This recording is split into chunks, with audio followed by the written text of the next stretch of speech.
색다른 투자의 시작 아시아 마켓나우. 안녕하세요. 이경은입니다. 자, 저희 아시아 마켓나우는요. 아시아 시장이 마감한 이후에 시장을 뜨겁게 달궜던 뉴스들을 가장 발빠르게 전해드리고 또 내일의 투자 전략까지 세워드리는 시간인데요. 저희 아시아 마켓나우는요. 한국경제TV 글로벌을 통해서 시청하실 수 있으니까요. 많은 시청과 사랑 부탁드리도록 하겠습니다. 자, 3월 3일 아시아 마켓나우 시작해 보도록 할 텐데요. 오늘 정말 숨가쁘게 흘러갔던 하루였습니다. 사실 우리 시장이 어제 하루 휴장을 했기 때문에 지난 주말 있었던 미국과 이란 간의 지정학적 리스크가 좀 제한적으로 반영이 되진 않을까 이런 생각이 들었었는데 우리 시장은 이런 생각이 좀 무색할 정도로 낙폭을 크게 키우면서 마감을 지었습니다. 코스피가 결국에는 7%가 넘게 급락 마감을 지었는데요. 전반적인 아시아 시장 마감 상황 그리고 투자 전략을 짜보도록 하겠습니다. 자, 먼저 한임 캐스터와 함께 오늘 있었던 아시아 마감 상황부터 좀 자세하게 전해드리도록 하죠. 자, 오늘 중국, 일본, 한국의 아시아 시장 마감 상황 들어보도록 할 텐데 우리 시장은 이렇게 많이 빠졌는데 어제 그리고 오늘 중국 그리고 일본은 우리 시장 대비는 조금 그래도 좀 버티는 모습이었던 것 같아요. 오늘 전반적인 아시아 시장 어땠습니까? 네, 말씀을 해주신 것처럼 지금 아시아 증시 전반이 약세를 보인 하루였는데요. 우리 시장이 워낙에 크게 빠졌기 때문에 상대적으로 조금 선방한 것 같은 분위기가 연출이 되고 있는 상황입니다. 조금 전에 마감을 한 중화권 마감 상황부터 함께 짚어보시죠. 먼저 이제 중국 본토 상해와 심천부터 살펴보도록 하겠습니다. 상해 종합지수 오늘 상승 출발했지만요. 장 초반에 빠르게 하락 전환하는 모습을 좀 보여줬고요. 마찬가지로 선전 성분지수 역시 상승 출발했지만 장 초반에 빠르게 하락 반전했습니다. 이 오후장 들어서 두 지수 모두 낙폭을 좀 키우는 모습이 보여졌는데요. 상해 종합지수가 1.43%대 그리고 선전 성분지수가 각각 3%대 빠지면서 약세 로 거래를 마치는 모습이었습니다. 주요 지수들 움직임도 한번 확인을 해보시면요. CSI 300 지수가 1.54%대 약세를 보였고요. 차이넥스트도 2% 정도 밀린 가운데 일단 과창판 지수가 오늘 시장에서는 5%대 급락세 보였다는 부분까지도 체크를 해보셔야겠습니다. 홍콩 시장으로 넘어가서 살펴보시죠. 오늘 항생 지수 역시 상승 출발했지만 장 초반에 하락 반전하는 모습을 보였습니다. 오후장 들어서 낙폭을 더 키우는 모습을 보였는데요. 1.12%대 약세 보이면서 거래를 마쳤습니다. 항생 테크 지수 역시 2%대 밀리면서 좀 급락세 보였다는 부분까지도 체크를 해보시죠. 저희는 그러면 히트맵을 통해서 좀 더 자세한 마감 상황 짚어보도록 하겠습니다. 본토부터 먼저 살펴보시면요. 전반적으로 약세장이 연출이 되고 있는 가운데 금융주 그리고 금융주들은 강세를 보였습니다. 반면에 방산 관련주들의 약세가 조금 두드러지는 모습이었는데요. 뭐 항공이라든지 아니면은 군사용 전자장비 같은 경우에는 오늘 시장에서 조금 크게 빠지는 모습이었습니다. 이런 부분들까지 좀 체크를 해봐 주셔야 될 것 같고요. 반면에 유가가 강세를 좀 보인 부분이 눈에 띄었는데요. 오늘 이 석유 관련해서는 업종지수가 9%대 각각 오르는 모습이었습니다. 9%대, 8%대 급등세 보였다는 부분까지도 체크를 해보시죠. 주말 사이에 아무래도 미국과 이 이스라엘이 이란을 공격하면서 지정학적 리스크가 불거졌고요. 이에 따라서 원유 가격이 급등한 영향으로 풀이가 되고 있는 상황입니다. 이외에도 항만 관련주가 오늘 시장에서 좀 강세를 보이면서 업종지수가 5% 정도 올라줬는데요. 호르무즈 해협 봉쇄 리스크에 따라서 이 해상 운임이 폭등한 영향으로 풀이가 되고 있습니다. 홍콩장으로 넘어가 보시죠. 홍콩장에서는 오늘 시장에서 미니맥스의 강세가 아무래도 좀 눈에 띄었습니다. 어제 발표가 된 미니맥스의 연간 실적에서 총 매출이 전년도와 대비했을 때 159%가량 증가했고요. 매출 총이익은 전년 대비해서 무려 447%나 급등하면서 이 예상치를 상회하는 수치가 보여졌는데요. 이에 따라서 미니맥스가 오늘 장중에 이 최대 19%까지 급등세를 보였다는 부분도 체크를 해보셔야겠습니다. L&M 관련 종목들이 오늘 시장 장 초반에서는 일제히 강세를 보이면서 지프 AI나 텐센트 그리고 알리바바까지 장중 한때 상승세를 보였었는데요. 장 막판 들어서는 이 상승분을 모두 다 반납하면서 현재는 각각 0.6%대, 1%대 하락 마감했다는 부분까지도 체크를 해보시죠. 저희는 그러면 다른 아시아 국가들 마감 상황도 이 지도를 통해서 확인해 보도록 하겠습니다. 오늘 아시아장 전반에 약세장이 연출이 되고 있는 가운데 우리 시장의 파란불이 가장 짙게 들어왔습니다. 코스피가 무려 7%대 급락하면서 5,791선에서 거래를 마치는 모습이었고요. 일본 니케이 지수 역시 3%대 밀리면서 급락 마감을 했습니다. 대만도 한번 체크를 해보시죠. 오늘 대만 가권 지수도 움직임이 굉장히 약했습니다. 2%대 밀리면서 34,323선에서 장 마감하는 하루였습니다. 좀 더 자세한 이 움직임을 저희는 그러면 시가총액 상위 종목들을 통해서 살펴보도록 하겠습니다. 먼저 니케이 시총 상위 종목들의 움직임인데요. 일단 모든 종목들이 오늘 장에서는 파랗게 질린 모습이었습니다. 특히 시총 1위인 도요타 자동차의 급락세가 눈에 띄는 하루였습니다. 무려 6%나 빠지는 모습이었는데요. 도요타 자동차는 이 행동주의 펀드의 거센 압박에 핵심 자회사인 도요타 자동직기의 인수 가격을 무려 52조 원 규모로 대폭 올렸다는 소식을 전했습니다. 이번 결정으로 인해서 전기차라든지 AI 등 미래 산업에 투자해야 할 막대한 현금이 묶였다는 투자자들의 우려가 커졌고요. 여기에 이제 중동 정세 불안으로 인한 유가 폭등 등 악재가 다시 한 번 더 겹치면서 오늘 시장에서는 매도세가 몰리는 모습이었습니다. 그 외에 미쓰비시 UFJ 파이낸셜 그룹이라든지 스미토모 미쓰이 금융그룹과 같은 금융주들이 오늘 시장에서 각각 1%대, 2%대 빠지는 모습이었고요. 소니그룹도 6%대 급락세를 보였습니다. 유니클로의 모기업이죠. 패스트 리테일링도 4%대 빠졌다는 부분까지도 체크를 해보셔야겠습니다. 그러면 우리 시장으로 넘어가서 살펴보도록 하겠습니다. 이 코스피가 오늘 처음 출발은 6,165선이었습니다. 다만 장중 빠르게 5,800선까지 연이어 내어주면서 7%대 급락을 했는데요. 이에 한 달 만에 매도 사이드카가 다시 발동되기도 했습니다. 이 외국인이 5조 원대 그리고 기관이 8천억 원대 매물을 각각 팔아치웠고요. 반면에 개인이 이제 5조 7천억 원대 매물을 다시 순매수하는 모습이 보여졌지만 지수를 견인하기에는 역부족인 모습이었습니다. 시총 상위주들 움직임도 한번 체크를 해보시면요. 대부분의 종목들이 짙은 파란불을 켜낸 가운데 방산주죠. 하나 에어로스페이스만이 19%대 두 자릿수 급등세 보였다는 부분이 눈에 띄고 있는 상황입니다. 오늘 시장에서 삼성전자가 9.88% 그리고 SK하이닉스가 11.5%대 급락세 보였다는 부분은 다시 한번 체크를 해보셔야겠습니다. 코스닥으로 넘어가서 확인해 보도록 하겠습니다. 오늘 시장에서는 이 코스닥의 약세 흐름도 굉장히 두드러진 하루였습니다. 지수가 4%대 빠졌고요. 반면 이 코스닥에서는 외국인과 기관이 각각 5천억 원대 그리고 2천억 원대 물량을 담아냈다는 점이 조금 눈에 띄고 있는 상황입니다. 반면에 개인이 7천억 원대 매물을 팔아치우면서 지수를 끌어내렸다는 부분 체크를 해보시죠. 시가총액 상위 종목들도 살펴보도록 하겠습니다. 이 시가총액 상위 종목인 에코프로와 알테오젠 등이 오늘 시장에서 11%대, 6%대 하락세 좀 보인 가운데 반면에 리노공업이나 HLB 그리고 리가켄바이오는 오늘 시장에서 빨간불 켜냈다는 부분까지도 체크를 해보실 수가 있겠습니다. 지금까지 오늘 아시아 시장 마감 상황 짚어봤습니다.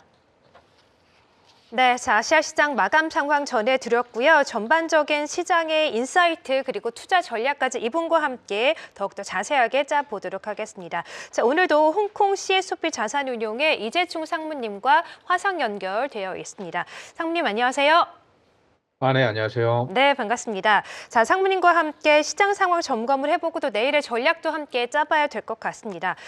전말 사이 정말 놀라운 소식들이 계속해서 전해졌습니다. 다들 알고 계시다시피 미국과 이란 간의 지정학적 리스크가 굉장히 커지면서 시장에도 큰 변동성이 불어왔습니다. 우리나라 시장은 오늘 외국인이 5조 원이 넘게 좀 매도를 하면서 7%가 넘게 코스피가 급락을 하기도 했는데 우리 증시가 워낙 많이 빠져서인지 중국과 홍콩은 좀 그래도 선방했다는 생각도 함께 드는데 오늘 전반적인 중국 시장, 홍콩 시장 오늘 어떻게 마감이 됐는지 시장 상황부터 좀 알려주시죠. 아무래도 코스피 낙폭이 컸던 거는 지금까지 상승폭이 굉장히 커가지고 어떻게 보면 중력이 더 작용했다라고 보시면 될 것 같은데요.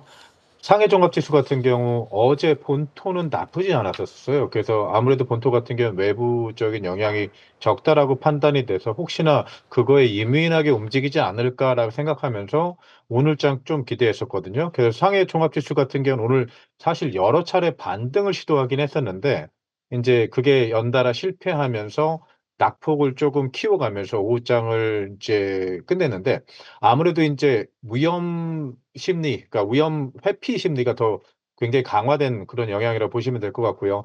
다만 이제 거래 대금 같은 경우에는 견조한 수준을 유지했고 전일 대비 3.2% 증가했고요. 유동성 측면에서는 그래도 좀 양호하다고 보시면 될 것 같고 가장 큰 초점은 뭐 누구나 다 알고 있듯이 이제 미국 이란 간 지정학적 리스크에 초점이 맞춰져 있다 보시면 되고 석유화학이라든가 석탄 그리고 일부 태양광 관련 종목에서 에너지라든가 아니면 대체 공급업체들이 강세를 보이면서 그 유가 상승에 대해서 반대적으로 상승하는 것들 아니면 그거에 수혜를 입을 수 있는 업종들도 올랐다고 보시면 되고요. 추가적인 모멘텀 같은 경우에는 오늘 오전에 나온 것들인데 카타르에서 세계 최대 규모의 LNG 수출 시설이 이란의 드론 공격 표적이 됐다라는 게 나오면서 이제 LNG 생산이 중단됐거든요. 그래서 유럽 쪽에서의 가스 가격이 최대 54% 굉장히 많이 급등을 하면서 이런 것들도 이제 시장에 부정적인 요소를 작용했다고 보시면 될 것 같고요.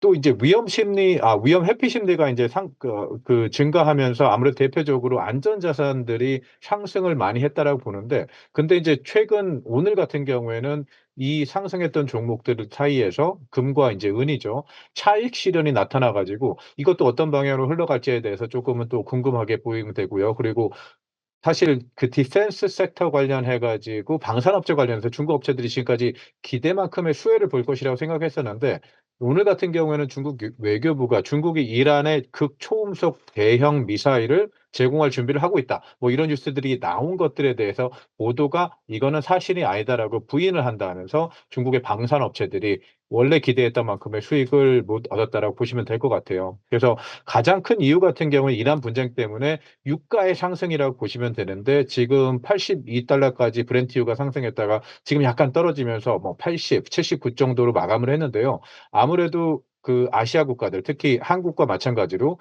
고유가가 경제에 미치는 영향이 가장 크다라고 보고 있는데 향후 고유가가 지속될지에 대한 여부는 다소 불확실하지만 단기간의 소폭 상승이라든가 거시 경제 영향에서는 저희는 제한적이라고 보고 있습니다. 왜냐하면 장기적이고 지속적인 충격은 사실 더 큰 피해를 유발할 수 있는데 이것들이 고유가가 계속 지속되지 않을 것이다라고 보고 있고요. 그래서 뭐 이런 측면에서 한번 장을 바라보시면 좋을 것 같습니다.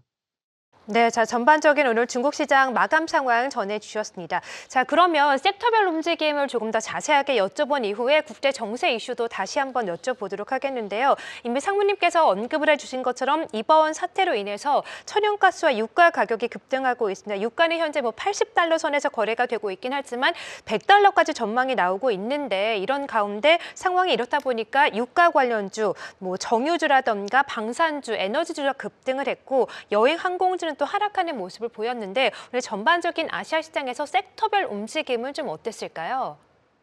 아까 말씀하신 대로 그 정유래라든가 아니면은 그런 업체들 쪽에서는 굉장히 많이 상승을 했고요. 중국 같은 경우에도 그 업체들이 그쪽 섹터들이 굉장히 많이 상승을 했었는데 또한 수호 섹터로 이제 나오는 것들 중에 하나가 신재생 에너지들. 왜냐면은 아무래도 유가의 상승에 의하며 상승이 되면 그쪽을 통해 가지고 에너지를 더 충족시키려는 그런 기대감들. 그러니까 근데 지금 이런 모든 것들은 제 생각엔 굉장히 단기적인 변동성에서 일어나는 움직임을 보고 있고요. 그래서 중국 같은 경우에는 2024년 기준으로는 이란의 원유 수입이 약 5% 정도를 의존했었는데 2025년에는 약 14%까지 상승한 거로 추정되고요. 그래서 유가 상승 같은 경우는 특히 중국이나 아니면 다른 쪽에서 영향을 많이 미치는데 중국 가계 지출 여력에 압박을 이제 가할 수가 있고 아무래도 이제 분쟁 지역인 걸프 지역에서의 그 수요, 그러니까 그쪽에서 그 수요 충격이 발생하면서 중국이 그쪽을 수출을 못하는 이런 거에 대해 부정적일 수 있다라고 보고 있는데요. 다만 긍정적인 건 뭐냐면 이런 식으로 에너지 가격이 상승하면서 중국이 지금 디플레이션 압력을 겪고 있는데 조금은 역설적인 얘기긴 한데 PPI라든가 아니면 CPA 이쪽 압력이 다소 완화될 수도 있다. 그래서 유가가 상승하면서 CPI 쪽으로 전가되는 효과가 약간 0.1% 포인트 정도라고 수준이라고 보는데 PPI는 그것보다 약간 높을 수가 있고요. 그래서 이런 식으로 움직이면 될 거라고 보고 있는데 지금 발생하고 있는 가장 주요 리스크 중에 하나가 아무래도 호르무즈 해협 봉쇄 가능성인데요. 이란의 걸프 지역 원유 인프라 공격 이런 걸 통해서 해협이 봉쇄가 된다 그러면 대체 항로가 일부 존재하긴 하겠지만 거기에 있는 국가들 사우디아라비아, 이라크, 오만, UAE 등 특히 중국 원유 수입 가치 기준의 40%를 차지하고 있어서 그 영향이 중국에 굉장히 상당하다라고 볼 수가 있고요. 이런탄 얘기는 중국이 원유를 수입하는 굉장히 큰 국가 중에 하나지만 여기에 추가적으로 원유에 의존하고 있는 한국과 일본도 마찬가지라고 보고 있고요. 근데 중국 같은 경우에는 이제 그 확대된 전략 비축량이 굉장히 많이 늘었다라고 보고 있어요. 12억에서 13억 배럴. 그래서 한국은 제가 어떤지 잘 모르겠지만 그래서 그런 비축량으로 이것들을 해소할 수 있다라는 것들이 조금은 긍정적이라고 보고 있고요. 그리고 그 사이에 원유의 저장 능력 확장이라든가 그리고 원유의 공급선의 다변화, 그리고 신재생 에너지 확대 등, 그리고 이제 감소하고 있는 석유에 대한 집약도들 이런 것 측면에서 단기적으로는 제 생각에는 물론 원유 가격 상승 이런 측면들도 있긴 하지만 견조한 움직임을 보일 거라고 보고 있습니다. 그렇다는 얘기는 향후 분쟁이 여기서 더 굉장히 급속도로 확대되지 않는다 그러면 그러니까 확대된다는 얘기는 이란과의 분쟁뿐만 아니라 다른 지역으로 이렇게 전파되지 않는다 그러면 거시적인 정책이나 아니면 전망에서는 즉각적으로 변경 요인은 없다라고 보고 있거든요. 다만 이게 장기화될 정도에는 이제 원유 이렇게 굉장히 상승된 유가가 굉장히 장기화될 경우라고 봐야 되겠죠. 이런 경우에는 경제의 부담이 확대될 가능성이 굉장히 크다라고 보고 있습니다. 네, 자, 말씀을 해주신 것처럼 호르무즈 해협이 또 봉쇄가 되면은 유가가 급등할 수밖에 없을 것이고 그렇다면 또 가뜩이나 불안한 물가에도 영향을 미칠 수밖에 없을 테니까 이 부분도 계속해서 주목을 해봐야 될 것 같고요. 또 장기화에 대한 또 언급을 해주셨으니까 이 부분도 좀 여쭤봐야 될 것 같습니다. 자, 트럼프 대통령이 오늘 좀 나온 뉴스들을 보니까 지상군에 대한 언급도 좀 했고 원래는 좀 짧게 끝날 전쟁에 대해서 4주나 5주가 될 수도 있다 이런 언급도 하지 않았습니까? 이만큼 전쟁이 좀 장기화된다면 시장에도 정말로 악영향을 미치게 될 것이고 뭐 단기간에 끝난다면 조정 후 회복을 하겠지만 장기화된다면 유가, 물가 모든 측면에서 악영향이 불거질 텐데 이런 측면에 대해서는 좀 어떻게 전망을 하고 계실까요? 우선 가장 지금까지 중동 분쟁에서 어떤 영향이 있었는지 확인해 보는 게 아마 제일 좋다라고 보고 있고요. 특히 근데 과거하고는 달리 요즘은 이제 아무래도 연준에서 이자율을 인하할 수 있는 여력들. 왜냐하면 분쟁이 있다는 얘기는 경제에 미치는 여파가 크기 때문에 이자율 인하를 통해서 그걸 상쇄하는 정책들을 미국이 택했었는데, 근데 그것들에 대한 여력이 약해졌다라는 것들도 중점으로 보고 과거 사실을 한번 본다 그러면 과거에 있었던 중동 분쟁은 단기 하락 후 회복되는 패턴이 많았습니다. 우선 그렇게 말씀드릴게요. 그래서 다만 현재는 인플레이션 우려 때문에 연준이 그거에 대한 대응 의지나 아니면은 대응을 할 수 있는 여지가 작아서 상황이 많이 복잡해지긴 했었는데, 근데 만약에 분쟁이 초기에 진정된다 그러면 2003년 같이 이제 얕은 조정 후 연말에 강세로 반등한 것 같은 경우들, 아니면 분쟁이 진짜 장기화되는 경우다 그러면 1990년대 같은 것처럼 이제 그 연말 수익률 굉장히 많이 떨어질 것 같은 그런 위험이 존재한다라고 보고 있고요. 네, 여기서 그러면 어떤 전략을 취해야 되느냐? 근데 원래 어떤 전략을 택하기 전에 그 전에 한번 제가 과거 중동 분쟁들에 대해서 한번 짚어볼게요. 걸프전 같은 게 1990년이었고요. S&P 500 같은 경우에는 8일 전쟁 시작 이후에 연말까지 6.05% 하락. 그다지 큰 폭의 하락은 아니었습니다. 왜냐하면 초기 침공 국면에서 불확실성이 계속 지속됐었는데 연준이 경기 침체 위험 속에 우려 속에서 금리를 8%에서 4%까지 12차례 이게 1년 안에 강한 완화 정책을 시행했거든요. 그래서 그걸 상쇄시켰다라고 보시면 될 것 같고 그리고 또 이제 이라크전 같은 경우에는 2003년이었었는데 3월 침공 후에 연말까지 주가는 26%에서 26.8% 정도 폭등했어요. 이거 같은 경우에는 그 전쟁이 일어나고 나서 그 해에 상승을 기록한 강세장이고요. 근데 사실 이런 의견들도 많이 나오고 있긴 해요. 왜냐하면 죄송합니다. 지금 이란과의 전쟁이 지금까지 터져야 됐던 것들을 어떻게 보면 터트리고 나서 다음 상승장으로 나올 수 있을 것이다. 그래서 아까 제가 말씀드렸던 걸프전 1990년도 그리고 이라크전 이 두 개의 예를 빌어보면 다양한 시나리오로 움직일 수 있다라고 보고 있고요. 다만 이런 시점에서 그럼 내가 포트폴리오 비중을 확실히 다른 걸로 바꿔야 되느냐, 안전자산을 더 확대해야 되느냐, 아니면 다른 걸 위험자산을 축소해야 되느냐, 이런 전책보다는 제 생각에는 우선은 상황을 지켜보는 전략을 택하는 게 좋다라고 보고 있고요.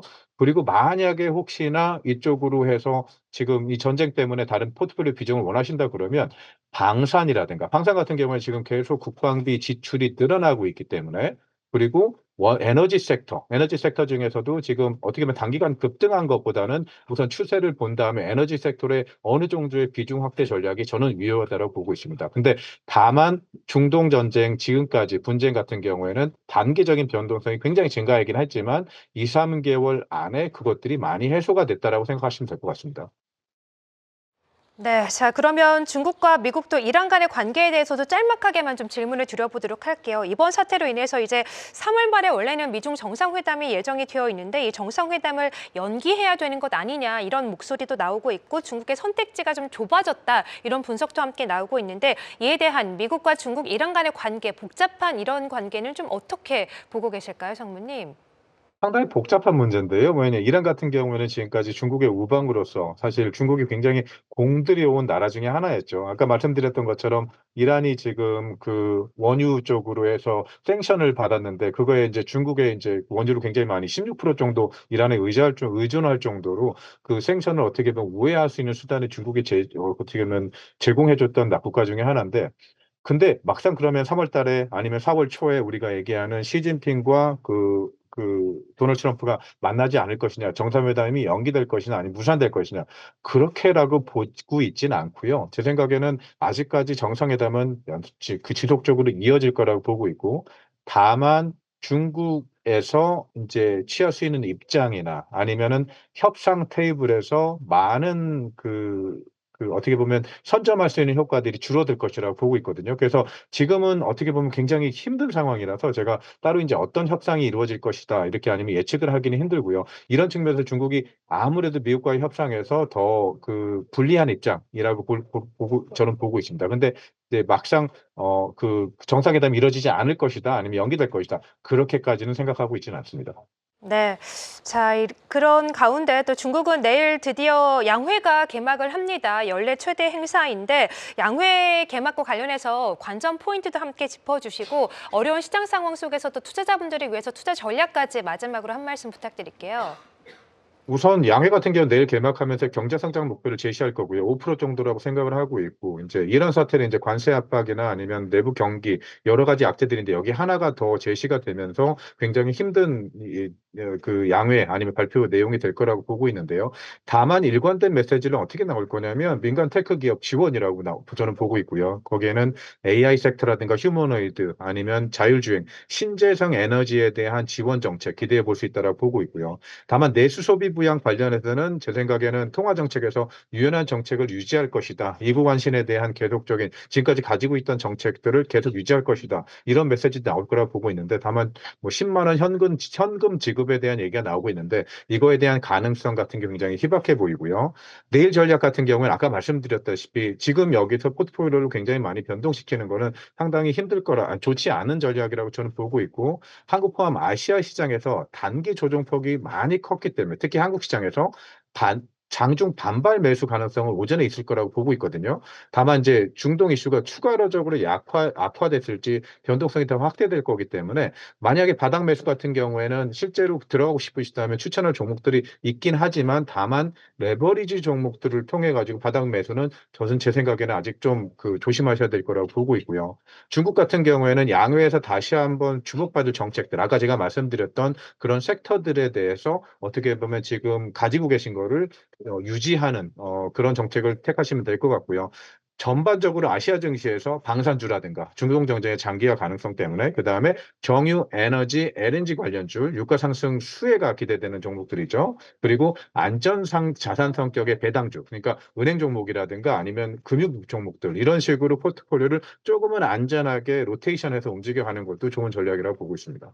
네, 알겠습니다. 어려운 시장 전략까지 잘 짜주셨고요. 오늘 시장 아시아 시장 마감과 전략 홍콩 CSOP 자산운용의 이재총 상무님과 함께했습니다. 말씀 대단히 고맙습니다. 네, 감사합니다. 네, 자 이어서 기업 이슈들도 또 자세하게 살펴봐야겠죠. 김서희 캐스터와 함께하겠습니다. 안녕하세요. 안녕하세요. 네, 자 오늘 시장은 안 좋았는데 그래도 또 이런 시장 상황 속에서도 꼭 오르는 기업들이 있기 마련이더라고요. 오늘 전반적으로 시장 상황 속에서 올랐던 기업들 어떤 게 있나요? 맞습니다. 네. 전반적으로 이 중국 시장이 굉장히 좋지 않은 상황이었는데요. 딱 하나 올랐던 기업이 있습니다. 바로 미니맥스인데요. 이 홍콩 쪽에서 이 미니맥스 기업이 굉장히 오늘 오늘 눈에 띄는 흐름 보여줬습니다. 오, 네. 미니맥스라고 하면 사실 중국의 오픈 AI 같은 신생 기업으로 알려져 있는데요. 지프 AI와 함께 혜성처럼 등장해서 상장 때부터 널리 이름을 알렸던 기업입니다. 이 미니맥스가 이번에 상장 후 처음으로 어젯밤에 매출을 공개했는데요. 오, 그래요? 네, 2025년 연간 총 매출이 7,903만 8천 달러로 전년 대비 158.9%나 증가했습니다. 네. 네, 그런데 또 특히나 주목을 해야 될 부분이 이 가운데 70% 이상이 해외 시장에서 또 발생을 했다는 점이 또 굉장히 주목할 만한 점이었습니다. 네. 그런데 여기에 연간 손실이 18억 7,200만 달러였는데요. 이게 지금 2024년 대비 302.3% 확대됐다고 합니다. 지금 매출은 좋았는데 이렇게 순손실이 큰 폭으로 확대가 되다 보니까 좀 투자자 입장에서는 많이 불안할 것 같지 않으신가요? 네, 그러니까요. 아니, 매출은 잘 나왔는데 손실이 왜 이렇게 나왔을까? 그래도 장중에 이렇게 급등을 했으니까 조금 좀 든든할 것 같기도 하고 그래요. 맞습니다. 네. 이게 사실 장중에 어땠는지 모르실 줄 알고 맞아요. 질문을 했는데 네. 이미 앞에서 많이 말씀을 해주시다 보니까 일단은 아직은 R&D에 많은 비용을 쓰는 터라서 수익이 나오지 않을까 하고 걱정을 하시는 분들도 많았을 거라고 생각을 합니다. 그런데 오늘 홍콩장에서 미니맥스가 무려 18%까지 치솟으면서 전반적으로 이 성장주들이 약세를 보이고 있는 중에서도 눈에 띄는 흐름 보여줬습니다. 그리고 마감은 9% 상승으로 마감했던 모습까지 확인하실 수가 있습니다. 이렇게 많은 관심을 받은 이유와 좋은 실적에는 두 가지 주요 수익원이라는 배경이 있었습니다. 첫째로는 AI 네이티브 제품의 매출인데요. 이 미니맥스를 실제로 구독하는 사람들로서 발생한 수입을 말합니다. 일반 사용자들이 사용했던 부분을 말하고요. 이 매출이 24년도 2,180만 달러에서 2025년 5,310만 달러로 143.4% 증가했습니다. 네. 특히 이 미니맥스는 계속해서 해외 비중을 늘려간다는 점이 방금도 말씀해드렸던 중요한 포인트고요. 해외 비중을 늘려가면서도 다른 미국 기업들과는 다르게 또 토큰 비용이 굉장히 낮다고 합니다. 그래서 매출 성장률에 비해서 R&D 비용의 증가율도 또 낮기 때문에 이 부분까지 좀 알아두시면 좋을 것 같습니다. 네. 네. 미니맥스 뭐 상장한 지 얼마 되지도 않았는데 정말 남다른 성장세를 보여주고 있는 것 같아요. 자, 다음은 우리 알리바바 소식도 함께 들어보도록 할게요. 알리바바 저도 굉장히 좀 관심 많은 기업인데 오늘 어떤 뉴스가 있었습니까? 네, AI에 관련된 소식이 또 준비가 되어 있는데요. 이 알리바바가 자사 AI 브랜드들을 QN으로 전면 통합했습니다. 이 알리바바 소식을 전해드릴 때마다 QN, 통이 첸원, 엄청 다양한 이름들이 굉장히 많았는데 이 모든 것들을 다 QN 하나로 통합을 하겠다는 의미입니다. 지금까지 이제 구글의 제미나이도 보면 구글 아래에 굉장히 여러 가지 AI가 있었는데 지금은 구글 AI 하면 제미나이 하나로 통합이 된 그쵸. 것처럼 네. 지금 이렇게 좀 통합을 한다고 합니다. 그래서 이 말을 해석을 해보자면 이제는 알리바바가 전자상거래 기업이 아니라 이제는 정말로 소프트웨어, AI 기업으로 거듭나겠다라는 걸로 좀 보여지는 행보입니다. 그리고 이어서 세 번째 소식을 바로 전해드리도록 하겠습니다. 이란 관련 일본의 대응 관련 소식인데요. 이란을 둘러싼 미국과 이스라엘 공습이 있고 나서 일본이 지금 굉장히 신중한 외교 스탠스를 유지하고 있는 상태입니다.